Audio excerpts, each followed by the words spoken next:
गोंदवले जिल्हा परिषद गटाच्या उमेदवार भारतीय जनता पार्टीच्या माध्यमातून ज्या उमेदवार करत आहेत त्या सावित्री शिलवंत यांच्याशी आपण आता चर्चा करणार आहोत. नमस्कार, मी सावित्री चंद्रकांत शिलवंत गोंदवले बुद्रुकमध्ये जिल्हा परिषदमध्ये उभी राहिली आहे. मतदानांनी मला भरपूर मतदान करा.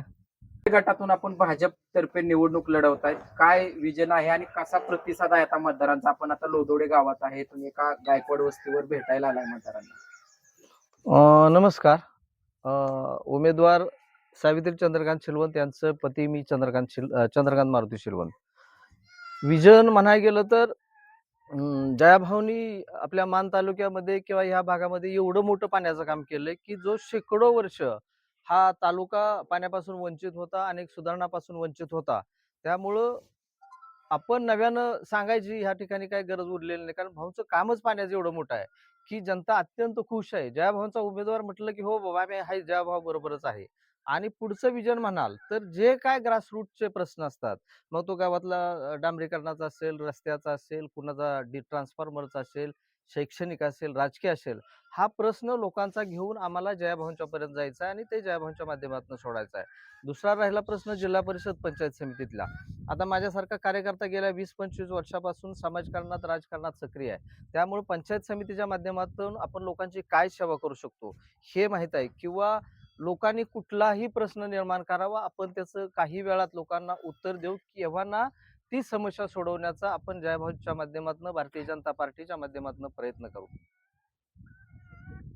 आपल्यासोबत गणाला तुपेताई आहेत आणि तिकडे डॉक्टर राजेंद्र खडे उभे आहेत. त्यांच्याबद्दल काय माहिती सांगता किंवा त्यांचा प्रतिसाद कसा आहे? गोंदवले बुद्रुक गणामध्ये सौ अनिता रवींद्र तुपे ह्या उमेदवार आहेत. त्यांचे पती रवींद्र तुपे हेही ऍक्टिव्ह गेल्या 20-25 वर्षापासून समाजकारणात, राजकारणात. सध्या ते नरवण्याचे उपसरपंच आहेत. जयाभाऊंच्या माध्यमातून त्यांनी त्या भागातल्या नरवण असेल किंवा इतर भागातल्या अनेक गोष्टी सोडवण्याचा प्रयत्न केला आणि त्यातनं नरवणे किंवा आमच्या गणातून, गोंदवले बुद्रुक गणातून खूप चांगला प्रतिसाद या ठिकाणी त्यांना मिळत आहे. तेही 100% माझ्या बरोबरीनं विजयाच्या मार्गावर आहेत. यावना विजय होतील.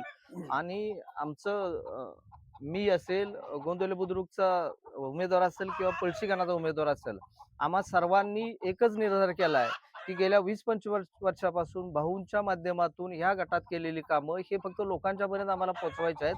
आणि या गटात फक्त भाजपचाच उमेदवार निवडून आणून भाऊंना आम्हाला एक सप्रेम भेट द्यायची आहे.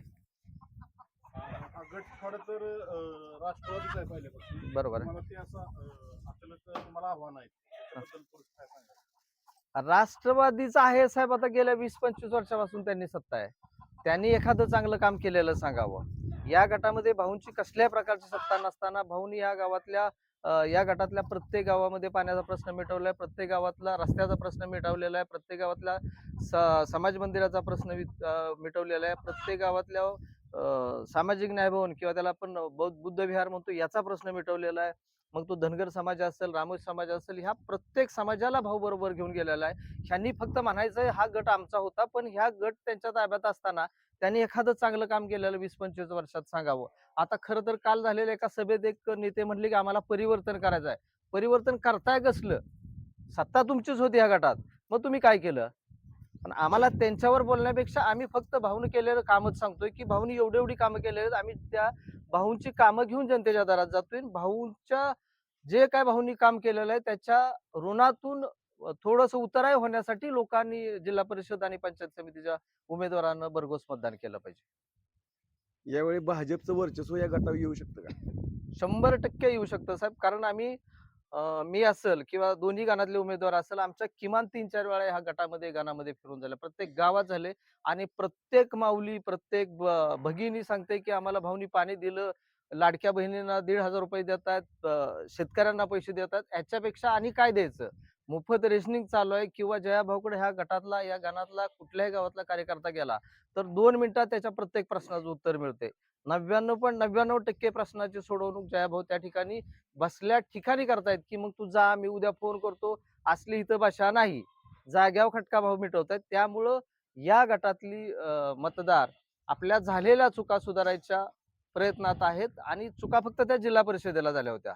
कदाचित योग्य उमेदवाराची निवड चुकली असेल भाऊची, पण ज्या ज्या वेळी विधानसभेच्या निवडणुका झाल्या त्यावेळी या गटातून जयाभावांना मताधिक्य किमान 3 ते 5 हजाराचं मिळालेलं आहे. त्यामुळे आम्हा तिघांनाही विश्वास आहे की जिल्हा परिषद गट गोंदवले बुद्रुक हा भाजपचाच होणार, हा जयाभावांचाच होणार.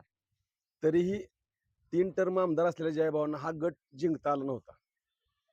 मान्य करतो, झालंय तर झालंय, पण यावेळी आपण निवडणूक झाल्यानंतर आपण आमची मुलाखत घ्यायला या अशी आपल्याला विनंती करतो आमच्या तिघांच्याकडून. आम्ही 100% ह्या गटात जयाभावांच्या मार्गदर्शनाखाली परिवर्तन करून दाखविणारच. आपल्या असे एक विरोधकांनी फेक नेरेटिव्ह पसरवलंय की तुम्ही पण सातारला राहता आणि डॉक्टर जे राजेंद्र खाडे आहेत ते देखील बाहेर गावी असतात, त्यामुळे पुन्हा निवडून आल्यावर तुम्ही वेळ देऊ शकत नाही दोघे देखील. हे कसं आहे, आता हाताला लागा ना की काय म्हणतो आपण ते कोल्ह्याला द्राक्ष आंबट, तसा त्यांचा प्रकार आहे. आता काहीच हाताला लागाना, त्यामुळे त्यांना असं काहीतरी असं नेरेटिव्ह पसरवायचं. डॉक्टरांचं कार्य आमच्या गणात, आमच्या पळशी गणातल्या प्रत्येक गावात त्यांनी हजारो रुग्णांना मोफत सेवा दिली. मी चंद्रकांत शिलवंत म्हणावं, पिंपरीत येऊन बघा, ह्यांनी केलेलं सामाजिक कार्य बघा, ह्यांनी केलेलं सरपंचीच्या काळात पण हा साताऱ्यात राहत होता. पण साताऱ्यात काही कारणास्तव मी राहत होतो, जरी राहत असलो तरी दररोज पिंपरीत मी असतो. त्यामुळे हे जे आहे ते फक्त हाताला काय लागेना म्हणून फक्त हे नेरेटिव्ह पसरवायचं त्यांचं काम चालू आहे. आणि डॉक्टर साहेबांनी कालच डिक्लेअर केलंय की इथून पुढे मी 3 दिवस पळशीतच राहणार. त्यामुळे त्यांचं नेरेटिव्ह त्यांना यश देणार नाही. आपला आवाज न्यूज साठी संदीप जठार, गोंदवले.